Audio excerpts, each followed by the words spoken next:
una parte, el ser humano está formado por una parte material y una parte inmaterial. Amén.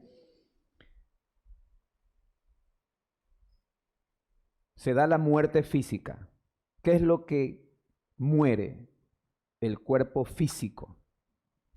Pero, como somos nosotros formados por alma y cuerpo, ustedes saben, ¿qué sucede con el creyente? Estoy resumiendo en un gráfico lo que sería el estado intermedio o la escatología particular, que es la referencia de la Confesión Bautista en el capítulo 31, del estado del hombre después de la muerte y la resurrección de los muertos. Estos 3 capítulos hablan de lo que les estoy explicando ahorita de una manera resumida. Entonces, el creyente en espíritu reina con Cristo en los cielos hasta que es resucitado, lo que conocemos como glorificación. Aquí, cuando el creyente está reinando con Cristo en los cielos, lo hace en espíritu, parte inmaterial. Eso es lo que en Apocalipsis 20 hace. En ese aspecto está vivo. Y por eso Apocalipsis 20 hace referencia a protos, primera resurrección. Bienaventurado el justo que participa de esta primera resurrección. No es una resurrección corporal. Entonces, en ese aspecto, el creyente está reinando con Cristo. ¿Hasta dónde? Hasta que es glorificado. ¿Cuál es la diferencia? Que otra vez su cuerpo, ahora sí, el Señor con voz de mando, voz del arcángel, trompeta de Dios, aparecerá. ¿Y qué es lo que dice? Como las referencias de Juan 5, Él mandará a que los muertos salgan de sus tumbas. ¿Cuál es el propósito? De que el cuerpo nuevamente vuelva a unirse con su espíritu. Y de esa forma seamos seres glorificados. Ya no solo espíritu, nuevamente espíritu y cuerpo. Esa es la resurrección de los justos. Esto es lo que sucede, es lo que hemos explicado en la escatología particular. Pero también vale la pena indicar qué es lo que sucede con el no creyente. Asimismo, el no creyente es atormentado en el infierno, su parte inmaterial, su espíritu o alma. Mire que estoy diciendo espíritu o alma, no espíritu y alma, porque ya hemos explicado el hecho de ser nosotros, de aceptar la dicotomía, ser solamente parte material e inmaterial. No hablamos nosotros de alma, cuerpo y espíritu. No hablamos de parte material, cuerpo, parte inmaterial, espíritu o alma. Una vez que muere el incrédulo, su espíritu es atormentado en el infierno. En un sentido, aquí no se habla de proto-resurrección, porque está atormentado, está privado de libertad. En cierta forma, no puede estar disfrutando de una vida con Cristo porque ha rechazado al Salvador y lo que está recibiendo es tormento en el infierno. Pero él también tendrá que resucitar. Mateo 25 hace referencia a eso. El hecho de que serán resucitados los justos y los injustos. Cuando resucite el no creyente, se volverá a unir otra vez a su cuerpo en la resurrección, pero para ser lanzado al lago de fuego, la muerte eterna, es lo que se llama segunda muerte. Los santos no participamos de la segunda muerte. Esto es lo que, en resumidas cuentas, habla lo que es el capítulo 31 de la Confesión Bautista de Fe, lo que conocemos como la escatología particular o el estado intermedio. ¿Qué sucede con las almas después de que mueren, parten de esta vida hasta que son resucitadas? Entonces, es una manera, yo creo, muy fácil de poder comprender este asunto, y ya algunos tópicos los desarrollamos más en la escatología particular, ¿no? El paraíso exactamente, qué es el Hades, qué es el infierno. La pregunta de por qué es interesante que es interesante, amados hermanos, que el no creyente ya aquí es atormentado, aquí. Y acá prácticamente es condenado eternamente a, a ser, a recibir un castigo por toda la eternidad. La diferencia es que aquí esto implica un juicio público. Ya aquí es atormentado, aquí. Y acá prácticamente es condenado eternamente a, a ser, a recibir un castigo por toda la eternidad. La diferencia es que aquí esto implica un juicio público. Todos compareceremos ante ese juicio. Aquí él es una condición todavía temporal, porque realmente él será atormentado eternamente después de haber sido resucitado. Las referencias bíblicas es muy clara, por ejemplo, Mateo 25, el Señor dice aquí, el juicio final, cuando el Hijo del Hombre venga en su gloria y todos los santos ángeles con él, entonces se sentará en su trono. Es la referencia de la segunda venida. ¿Qué hará? Serán reunidas delante de él todas las naciones. ¿Y qué va a hacer? Apartará los unos de los otros como aparta el pastor las ovejas de las cabras. Ahí está el trigo y la cizaña. ¿Se recuerda la parábola del trigo y la cizaña? Al final de la siega, ¿qué hará? Se separará el trigo de la cizaña. Y pondrá las ovejas a su derecha y las cabras a la izquierda. Y el rey les dirá, y vendrá aquí el argumento por el cual son condenados. El rey dirá a los de su derecha, a las ovejas, venid benditos de mi Padre, heredad el reino preparado para vosotros, mire, desde antes de la fundación del mundo. ¿Sí ve el carácter de la predestinación? ¿Y cómo sucedió eso? Tuve hambre y me diste de comer, tuve sed y me diste de beber, fui forastero y me recogiste, estuve desnudo y me cubriste, enfermo y me visitaste, en la cárcel viniste a mí. Entonces los justos le responderán diciendo, ¿cuándo hicimos todo esto? ¿Cuándo? Mire las preguntas. ¿Cuándo te vimos forastero? ¿Cuándo te vimos desnudo? ¿Cuándo te vimos enfermo?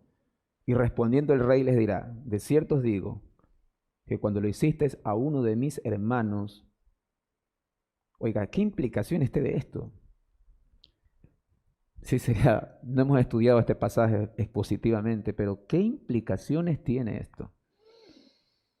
Cuando lo hiciste a uno de estos mis hermanos, el carácter de familiaridad, de pertenencia. Usted puede estar sentado en una iglesia y ser condenado. ¿Por qué razón? Porque nunca ayudó a sus amados hermanos. Y luego dice, les dirá a los de la izquierda el mismo argumento, apartaos de mí, malditos. Tuve hambre y no me diste de comer. Y lo mismo, tu mismo argumento, tuve sed y no me diste de beber. Fui forastero y no me recogiste. Estuve desnudo y no me cubriste. Y alguien siempre me dirá, ¿y yo por qué tengo que ser guarda de mi hermano? ¿Cómo puede ser usted que entre a una iglesia y no conozca a sus hermanos? Y no conozca sus necesidades? Y no conozca las aflicciones que están pasando. Y usted no pueda ayudarlos. Eso es un evangelio, hermano, incorrecto, falso. Usted lo que viene es a recibir bendición, lo que siempre ha hecho, para mí todo. Entra a la iglesia y sale antes de que alguien se pueda acercarle o de que usted pueda acercarse a alguien. Esa vida no es una vida de iglesia. Estamos llamados a tener comunión. Esto le puede costar su salvación. Entonces el Señor les responderá a ellos. Ellos le responderán al Señor, ¿y cuándo te vimos? ¿Sí se da cuenta? Siempre reclamando. ¿Y cuándo lo hicimos? ¿Cuándo te vimos hambriento? ¿Cuándo te vimos sediento? ¿Cuándo te vimos forastero, desnudo, enfermo, en la cárcel y no te servimos? Él les responderá diciendo, en cuanto no lo hicisteis a uno de estos más pequeños tampoco a mí lo hiciste. E irán estos al castigo eterno y los justos a la vida eterna. Entonces es muy claro el estado intermedio y debemos conocerlo. Luego finalizamos también la explicación. Estoy resumiendo porque quiero que quede esto como constancia de lo que hemos aprendido. Está siendo grabado, yo les pasaré el enlace después. Al final, muy claro lo que es la escatología general. La escatología general que está explicada en esa línea de tiempo. Haciendo solamente la referencia al estudio que hicimos sobre el reino de Cristo. Recuerde que lo vimos desde 3 perspectivas. Las parábolas, las enseñanzas del Señor, las enseñanzas de Cristo, la doctrina de Pablo, 1 Corintios 15, y lo vimos desde la visión de Juan, que es género apocalíptico, simbólico. Fuimos en ese orden. Para llegar a este gráfico, fuimos en ese orden. Sí está saliendo el gráfico, ¿no? Trata de que salga el gráfico, por favor.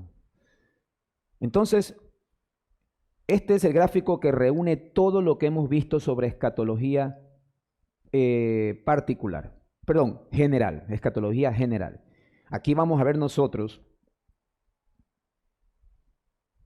vamos a ver cómo toda la historia se divide en este siglo y el venidero.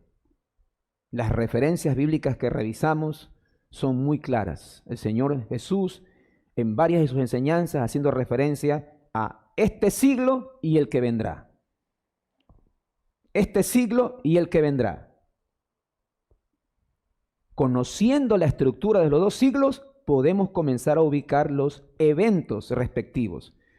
Un evento claro es precisamente la primera venida de Cristo. El otro evento claro es la segunda venida de Cristo. Ahí están los 2 eventos. Primera venida de Cristo, segunda venida de Cristo. Amén.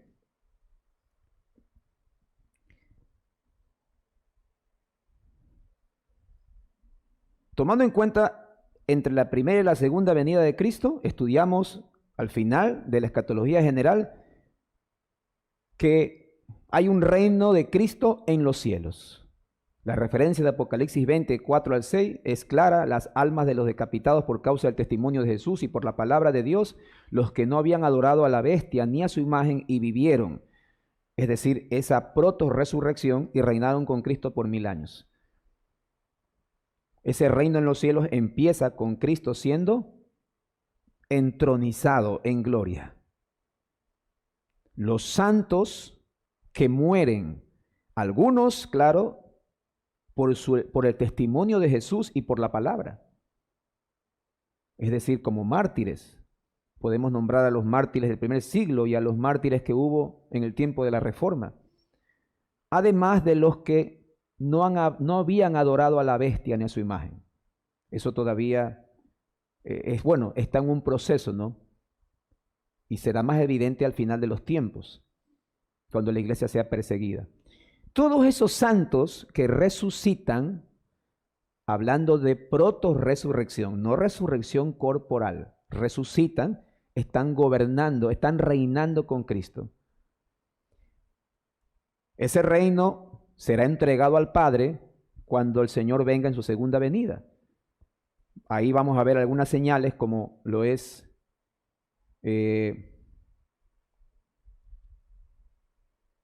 la aparición del Señor, las señales evidentes, la resurrección de los justos e injustos, el arrebatamiento de los justos, lo que se conoce como rapto.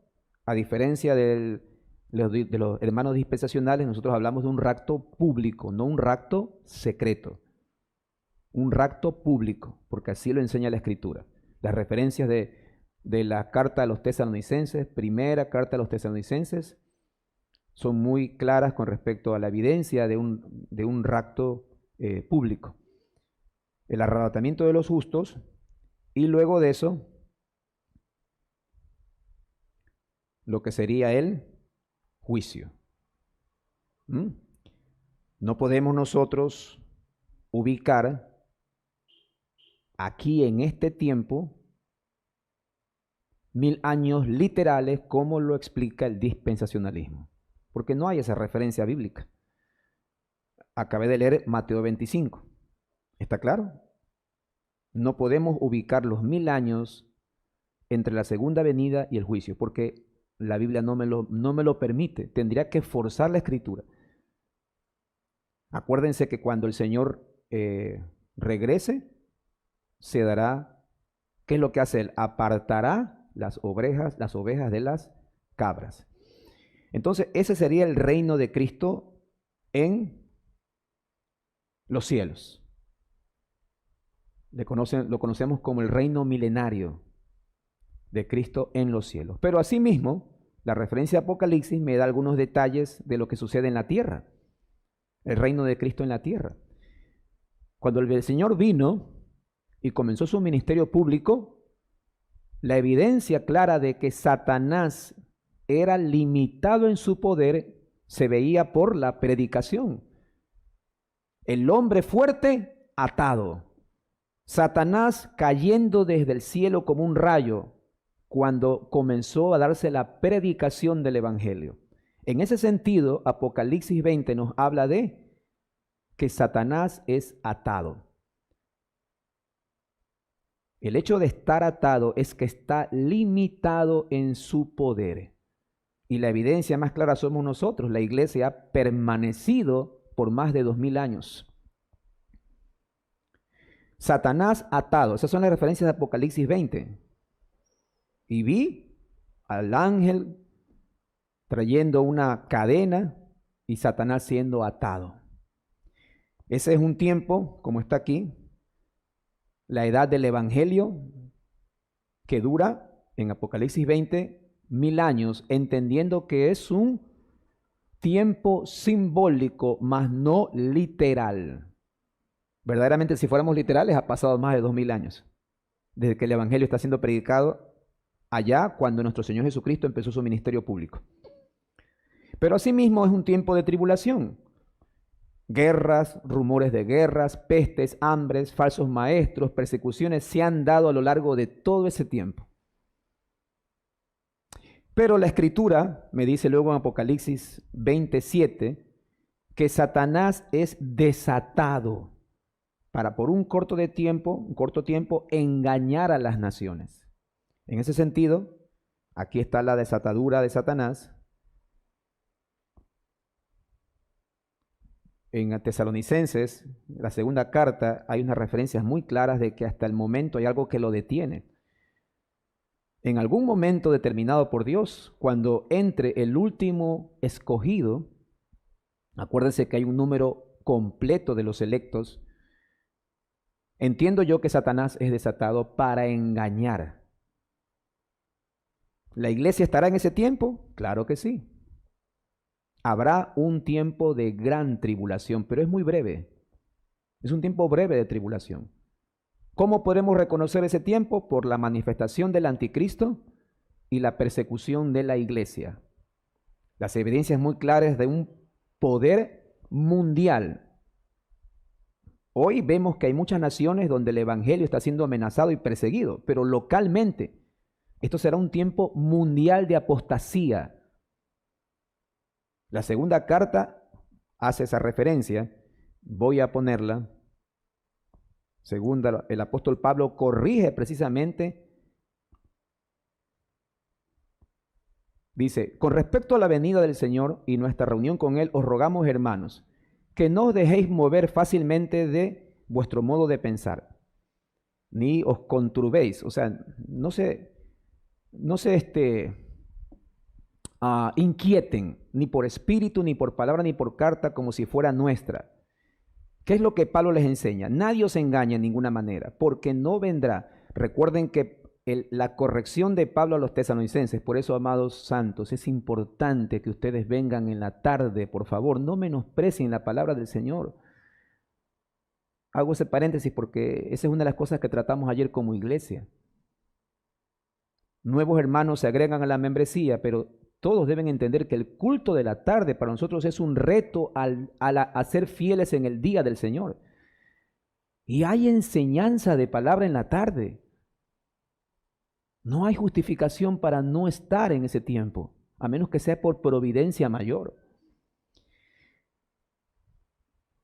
Nadie os engañe, porque no vendrá, ¿quién? El hijo de pecado, el anticristo, sin que antes venga la apostasía y se manifieste, no vendrá, es decir, la venida del Señor, sin que antes venga el engaño. Apostasía quiere decir, muchas iglesias caerán en engaño. Iglesias serán engañadas, caerán en el engaño y vivirán en el engaño, sin que antes se manifieste el hijo de perdición, el hombre de pecado, el anticristo, el cual se opone y se levanta contra, mire las señales, se opone y se levanta contra todo lo que se llama Dios o objeto de culto. Hágame recuerdo quién de los hermanos maestros predicó esta parte de aquí. El hermano Carlos Preciado. Usted puede ir al sitio de la iglesia, sería bueno. Siempre, a veces no hago esa referencia, ¿no? Usted nos encuentra como Tu Fortaleza, no nos encuentra como IBTF, tufortaleza.com. Entonces usted se va a lo que es las series de estudio o la predicación expositiva. En la serie de estudio, cosas temáticas. Predicación expositiva, estudio expositivo de libros, verso tras verso. Ahí está, primera los Tesalonicenses, no sé si alcanza a ver, voy a hacer un zoom aquí. Miren. Está segunda y primera. Estamos revisando ¿cuál? Se me fue. Estamos revisando primera, ¿no? Segunda, perdón. Entonces usted se iría a predicación segunda a los Tesalonicenses y eso lo va a llevar al sitio de YouTube directamente. Está muy claro, mire, está toda la serie. Toda la serie. Esa serie de ahí estamos viendo el 2, 4. Entonces está aquí está. Miren, así le puso el hermano Carlito. No se dejen engañar, aún no ha llegado. ¿Sí ven? Ahí están todas las series. No hay excusa para no decir que no conoce la doctrina.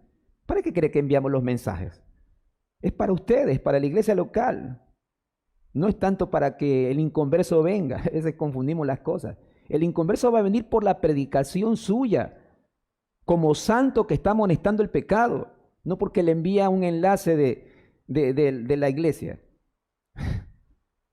A veces hemos tomado algunas cosas de una forma pragmática porque todavía arrastramos cuestiones de una enseñanza incorrecta del evangelismo. Enviamos enlaces y bueno, en cierta forma es bueno, pero un converso lo va a rechazar. Usted tiene que sentarse con el inconverso, llamarlo con él, tener una conversación y confrontarlo. Eso es lo que nos enseña la palabra de Dios. Siguiendo acá. El anticristo se levanta contra todo lo que llama a Dios o es objeto de culto. Yo creo que más voy a hablar de esto que del tema de hoy, que era Israel y la iglesia. Vamos a ver si dejo la introducción del tema que era para hoy. Dice, tanto que se sienta en el templo de Dios y se hace pasar por Dios. Él pide culto de adoración, así como lo hacían en el tiempo los emperadores romanos, así como lo hacían los reyes de Babilonia. Levantaban estatuas para que los adoren a ellos, así como lo hacían los egipcios, los faraones. Dice el apóstol Pablo, ¿no se acuerdan cuando yo estaba con vosotros y les decía estas cosas? Y ahora vosotros sabéis lo que lo detiene a fin de que a su debido tiempo se manifieste. Porque ya está, dice, el misterio de maldad, de iniquidad, ya está en acción, solo que hasta el presente hay quien lo detiene hasta que sea quitado, hasta que eso que lo detiene sea quitado de en medio. Entonces, cuando eso suceda, se manifestará el inicuo, el anticristo, y cuando lo haga, el Señor lo matará con el espíritu de su boca y destruirá con el resplandor de su venida. Ese inicuo, cuyo advenimiento o manifestación, o sea, así como hay la venida del Señor, hay la venida del anticristo, es por obra de Satanás. Él quiere imitar todo lo que el Señor hace. Con gran poder y señales y prodigios mentirosos, dice. con todo engaño de iniquidad para que los que se pierden, si usted está velando como un santo en el Señor, esos engaños no podrán surtir efecto en el pueblo santo escogido de Dios. Eso es para los que se pierden, esos que se pierden por cuanto no recibieron el amor de la verdad para ser salvos. Por eso Dios les envía un poder engañoso para que crean la mentira. Ya están condenados, a fin de que sean condenados todos los que no creyeron a la verdad, sino que se complacieron en la injusticia. Yo decía, en ese tiempo la iglesia va a decir, ahí está el anticristo, vemos las señales, estamos velando. Y la gente del mundo le va a decir, ¿cómo pueden esos locos decir que está el anticristo si estamos disfrutando de una paz mundial? Tenemos una tranquilidad. Y la iglesia va a ser perseguida. Entonces, este tiempo que está aquí nos da a conocer eso. Satanás siendo desatado, un breve tiempo de gran tribulación, la iglesia será perseguida. En ese sentido, somos post-tribulacionales. La iglesia pasará la tribulación. No es como los hermanos dispensacionales en los cuales la iglesia es raptada antes de la tribulación. A eso se le llama pre-tribulacionismo. Antes, la iglesia es raptada antes de la tribulación. Nosotros no podemos aceptar por la Escritura porque sabemos que la iglesia pasará la tribulación. Satanás desatado, breve tiempo de gran tribulación, pero cuando el Señor venga, lo destruirá con el espíritu de su boca, con su palabra. Luego de eso, el juicio final y los justos a los cielos nuevos y la tierra nueva, que van a ser unas enseñanzas finales, y los injustos al lago de fuego eterno. Acuérdense, esto es, se enloqueció. Esto que está aquí, esto de aquí es un juicio público de justos e injustos. Amén. Entonces, he resumido de alguna forma el capítulo 31, el capítulo 32 de la Confesión Bautista. Hemos detallado este discipulado por un largo tiempo, pero aún nos falta dos temas importantes: Israel y la iglesia, y lo que sería el estado eterno y el castigo eterno.